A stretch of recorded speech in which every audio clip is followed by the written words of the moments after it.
دنیا نے دیکھا کمال ہو گیا. کیسے کمال ہوا کہ پاکستانیوں نے، اندرون پاکستانیوں نے تو نہیں، صرف بیرون پاکستانی اور وہی اوورسیز پاکستانی جن پر یہ ایلیگیشن لگایا گیا، اور وہی اوورسیز پاکستانی جن سے پھر یہی امپورٹنٹ سرکار چند دن پہلے سے ریکویسٹ کر رہی تھی آپ ہمیں دیں.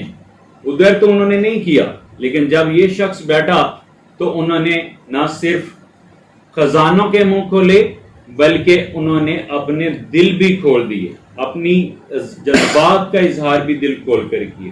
اور صرف 2.5 گھنٹے کے مختصر وقت میں، صرف 2.5 گھنٹے کے مختصر وقت میں ناظرین کرام 500 کروڑ جو ہے روپیہ اکٹھا کیا گیا، جو کہ پاکستان کی تاریخ کی سب سے بڑی فنڈنگ ہے.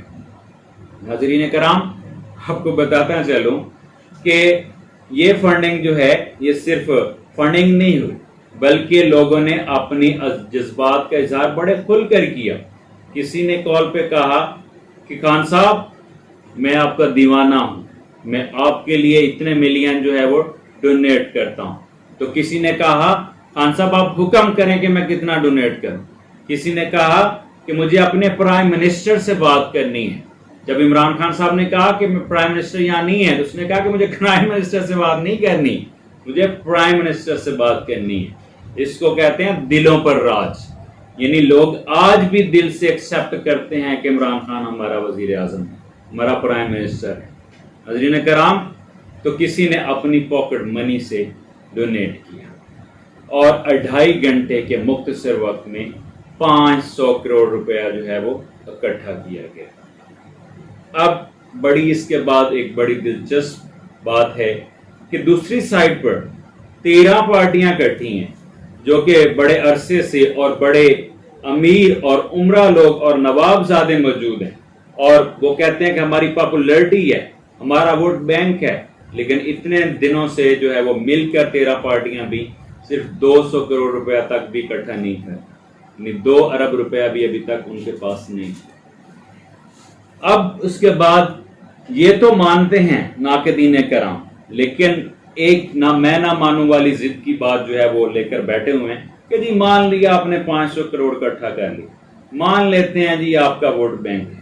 لیکن اب آپ نے جو ہے دیکھتے ہیں کہ جی یہ اللہ کرے کہ یہ پیسہ جو ہے وہ جس مقصد کے لیے اکٹھا کیا ہے اسی مقصد کے لیے استعمال، اللہ کرے کہ یہ ہمارے لیے خیر و برکت کا باعث ہو.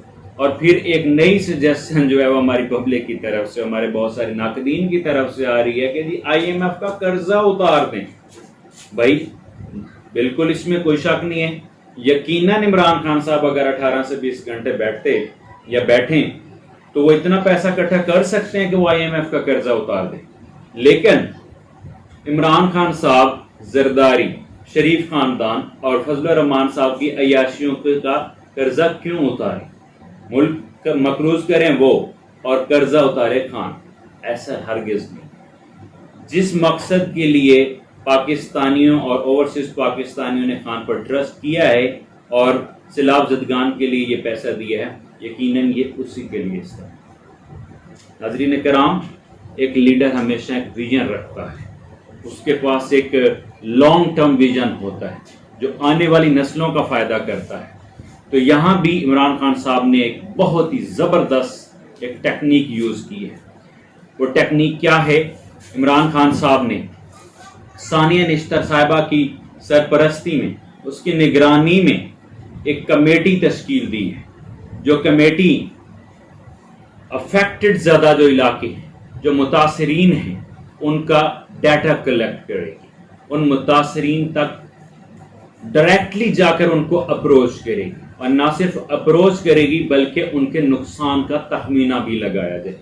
اور اس کے بعد بات صرف یہاں ختم نہیں ہوگی، بات صرف وقتی تشہیر پر نہیں ختم ہوگی، بلکہ ان کے اس حوالے سے، ان کے نقصان کے حوالے سے ان کے لیے، ان کی بحالی کے لیے کام کیا جائے گا، ایسے روزگار ان کو بنایا جائے گا.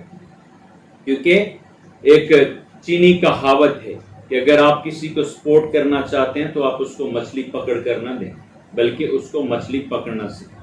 اور ہمارے غیر پاکستانی اس میں بہت آگے ہیں. اگر ہم ان کو تھوڑا سا سپورٹ کریں گے، اسٹینڈ کریں، تو یہ بہت آگے کچھ کر سکتے ہیں۔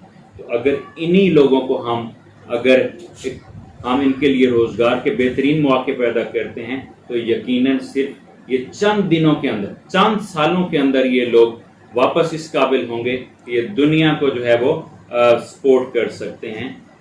ناظرین کرام، انشاءاللہ آنے والے وقت میں یہ آپ دیکھیں گے کہ جو ایک لیڈر نے اپنا ویژن قائم کیا اور اس پر سٹیپ لیا ہے، یہ آنے والی نسلوں کا فائدہ کرے گا۔ صرف ذاتی تشہیر نہیں ہوگی، صرف وقتی تشہیر پر یہ بات ختم نہیں ہوگی، بلکہ یہ آنے والی نسلوں کا فائدہ ہوگا، کیونکہ لیڈر ہمیشہ آنے والی نسلوں کا سوچتا ہے۔